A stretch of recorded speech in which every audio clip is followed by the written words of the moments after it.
Today on the Playbook podcast, Trump is meeting with Ukrainian President Volodymyr Zelenskyy in the White House in the coming hours, where they'll talk about Tomahawk missiles and ending the war. Zohran Mamdani faced off against his opponents in the New York City mayoral debate, where he dominated. And I spoke to the DNC chair about upcoming elections in Virginia and New Jersey and how the party should be fighting back against red state redistricting efforts. Hello, I'm Adam Wren. And I'm Eli Stokols. It's Friday, October 17th. And this is the Playbook podcast. Well, Eli, driving the day today in Washington is the meeting between Trump and Zelenskyy. What are you hearing from your sources about how Trump is trying to get both Putin back to the table and how the Zelenskyy meeting ladders into this? Well, in the 48 hours leading up to this meeting, there's been a lot of activity, really, on both sides. The Ukrainians have sent senior officials to Washington days in advance to work with business leaders, with members of Congress to prepare for this visit. And they've been pretty clear about what they will be asking for in terms of Tomahawks, Patriots, missile defense systems, more armaments generally.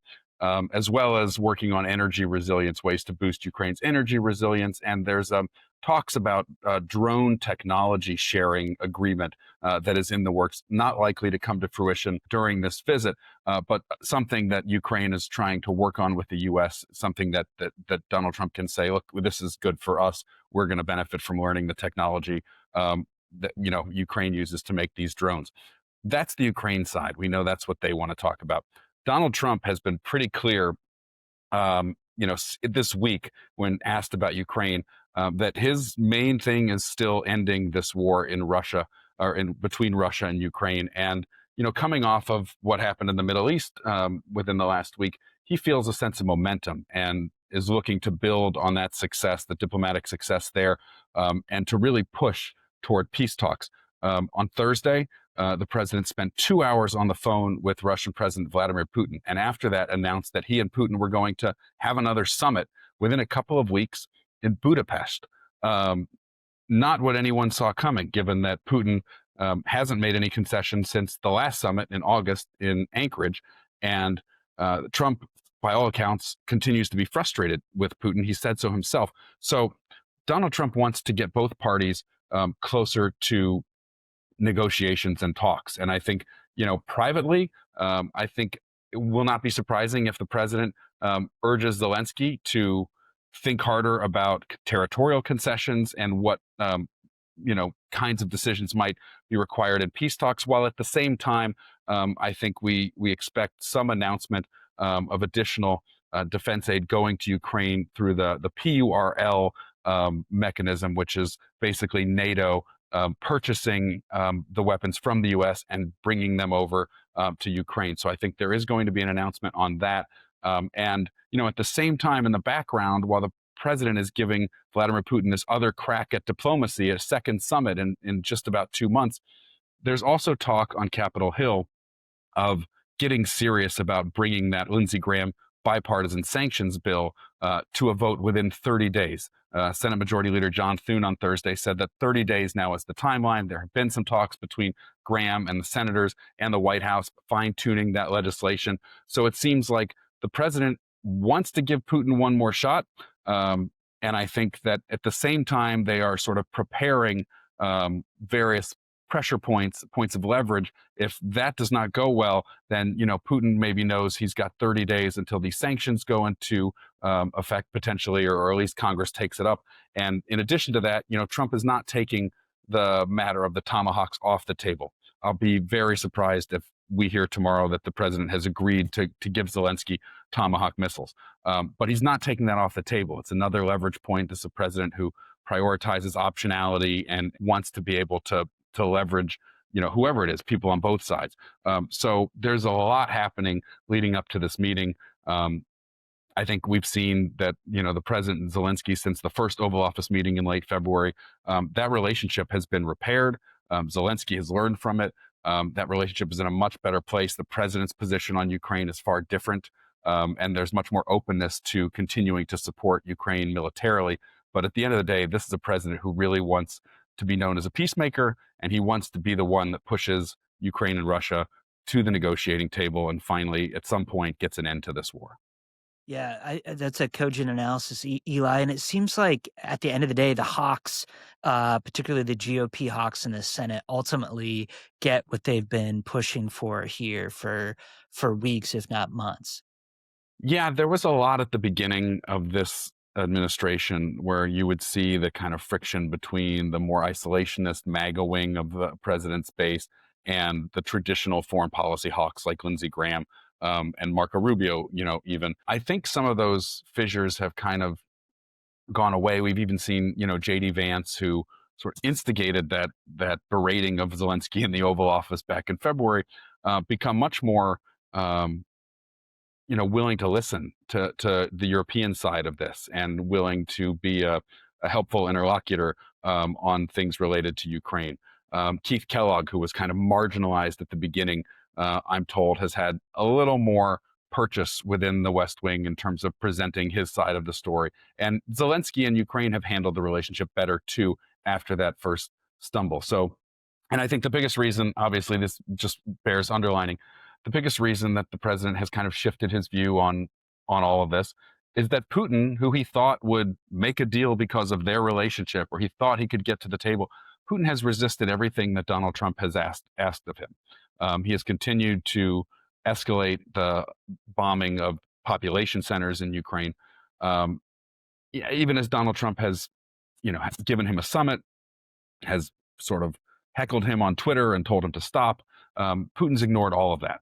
And so I think the biggest reason why the president has shifted his position more in line with some of the Russia hawks and the traditional Republican hawks in the party has to do with that. It has to do with the miscalculation about Putin and sort of course correcting to recognize the reality that the Russian leader right now does not seem inclined to want to end this war. We'll have more on that in the Playbook newsletter and on Politico.com later today. Adam, let's switch gears here. You recently sat down with the DNC chair, Ken Martin. Obviously, I'm sure he has a lot on his mind these days. Yeah, I spoke, Eli, to Ken when he was in Pittsburgh this week. He's been in Indiana and a number of states fighting back on any number of issues that the Democrats are facing, particularly this week on redistricting. He was at the Supreme Court as an argument unfolded over whether or not to weaken parts of the Voting Rights Act, which could give Republicans the chance to gain 19 seats in various districts across southern states. He was in Indiana earlier this week fighting back on Republican efforts there to do mid-cycle redistricting and gain 2 seats. And of course, we spoke when he was in Pittsburgh as he was campaigning for the Supreme Court races there. And then, of course, this weekend he'll be in New Jersey. And New Jersey consumed kind of a lot of our conversation. I tried to get him to weigh in on whether or not the Democrat gubernatorial candidate there, Mikey Sherrill, needed to match or beat former Vice President Kamala Harris's margins in New Jersey. She won by 6% last year. For us to really draw sort of any conclusions from the New Jersey and Virginia elections in a few weeks, Eli. And what he told me was that New Jersey is increasingly difficult for them. He seemed more comfortable with the outcome in Virginia. He thought if the elections were held today, that both Democratic candidates would win, but admitted that there are 3 weeks to go and essentially thought that Mikey Sherrill had a tougher run of it in New Jersey because of the winnowed margins that the Republicans have had and because of the aggressiveness of Jack Ciattarelli's campaign. But I'm curious, Eli, you covered the Harris-Walz campaign and the Biden-Harris campaign before that. And you covered, the off-year elections in 2021 as well. How much are we going to be able to glean about the rest of the map ahead of the midterms from New Jersey and Virginia results based on what you're seeing right now and the polling that's coming out? Well, I mean, that's a great question. I think the margins will probably tell that story. I mean, if Democrats can't win this race in New Jersey, then the hand wringing that we've basically been observing for the last year since the election just going to get worse. But, if the margin is somehow smaller than what Kamala Harris ran up last November, that could be concerning too. And I think, what we saw, in 2017 and then 2018 and those first Trump midterms, there's a huge backlash to the Trump administration. Democrats are winning seats they traditionally wouldn't have any business winning, and a lot of that was because Trump base voters were staying home. Um, we're sort of in a different place where Trump voters, Republican voters, they're more, one and the same now. But I'm interested in what Martin told you about why he's maybe more confident about Abigail Spanberger in Virginia than Cheryl in New Jersey. If you could read between the lines, was that because of demographic differences in the state, or perhaps the differences between candidates and thinking that Spanberger is a stronger candidate? I don't know if you got a read on that. Yeah, it's interesting. He didn't specifically address whether or not he thought Spanberger was a stronger candidate. I think in both cases of Spanberger and Cheryl, that in some ways it feels like Democrats think that they're maybe underperforming what the expectation was for these candidates. That maybe they have glass jaws in some ways, or are more paper tigers who come across better in terms of their bio than they do on the campaign trail. But Martin did, he's talked with the House Speaker there that he thinks that Spanberger is running a strong campaign and is pretty confident about it. What was interesting to me was I asked Martin about Jay Jones, the Democratic Attorney General candidate there, who is under significant criticism, including last night in a debate about his comments sparking, potentially violent rhetoric against his Republican opponents. And Martin didn't really lift much of a finger to defend Jones. He essentially told me that Virginians would decide, that he takes Jones' apology at his word, that he thinks it's sincere, that he misspoke, but really didn't try to defend him, which I thought was interesting. But it seems like Eli, Republicans have welcomed, this development in the campaign, and they've really tried to tie Spanberger to Jones. Do you think they've made an effective case in that regard? I think that the polls that I've heard about are probably lining up with what Ken Martin is looking at to feel confident about that race. Is that Spanberger has a pretty substantial advantage right there, and she maybe is a little more of a known commodity, having run in a high profile and competitive congressional district, a couple cycles in a row, and having won even in some tough years. So she may be a little more durable than someone who can be brought down by tying her to somebody else on the ticket. But I'm sure her campaign is concerned about it. At this stage, any vulnerability that the other side is trying to expose, any link, whether it's real or not, can be a problem. So I don't think it's all that convenient, but I also just don't have anything other than a gut sense that a lot of times voters are not going to punish everybody else who's on the ticket on the same ballot line. Yeah, I mean, smart operatives there on both sides that I've talked to essentially concede that maybe it takes a point at the most away from Spanberger, but they don't think it endangers her more than that. But voters may tell a different story. In New York City, Zohran Mamdani faced off against former New York Governor Andrew Cuomo, who's running as an independent, and Republican Curtis Sliwa last night in the first of two debates. It was moderated in part by my editor, Sally Goldenberg, our national politics editor, and she did a great job. But so did Mamdani. The debate hit on topics that have animated the mayor's race: affordability, policing, Trump, and the war in Gaza. Mamdani will have something else to celebrate this weekend beyond a strong performance. He'll be turning 34 on Saturday. And finally, to wrap things up, we often like to end with something from the Playbook newsletter.